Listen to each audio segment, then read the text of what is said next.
কোথায় চোর আসে? দেখ তো, দেখ দেখ, চোর আসে, চোর আসে। আরে মাংস চোর আসছে, তোদের মাংসগুলো নিয়ে যাওয়ার জন্য চোর আসছে। হ্যাঁ ওই চোর আসিস না, হ্যাঁ সুন্দরী মাংস খেতে আসিস না চোর। তোকে সুন্দরী পাছা থেকে রক্ত বাইর করে দিবে, এমন জোরে কামড় দিবে না চোর, তো বুঝে যাবি। সুন্দরী দে দে দে দে দে, চোরটা ওয়াল টপকে আসতে পারে। হ্যাঁ চোরটা ওয়াল টপকে আসতে পারে। চোর আসছে, সুন্দরী মাংস নিতে।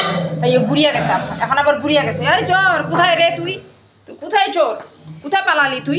হ্যাঁ এই গুড়িয়া হয়ে গেছে, গুড়িয়ে দেখছে নাই নাই। চলো চলো, চোর নাই। হ্যাঁ সুন্দরী বলছে চোর নাই, হাল্লা করিস না। হ্যাঁ চলো চলো চলো চলো। নাই নাই না, সুন্দরী বলে দিছে। হ্যাঁ সুন্দরী বলে দিছে, রাগ করতেছে সবাই। হাল্লা করিস না, চোর আসে নাই, চোর আসে না। আমি আসি না, আমি আসি না। হ্যাঁ এই তো ভোলা আসে। হ্যাঁ আসে নাই, চোর আসে নাই। হ্যাঁ কোনো চোর আসে নাই, কোনো চোর আসে নাই। হ্যাঁ হ্যাঁ বলে দিছে, বলে দিছে, সুন্দরী বলে দিছে, বলে দিছে।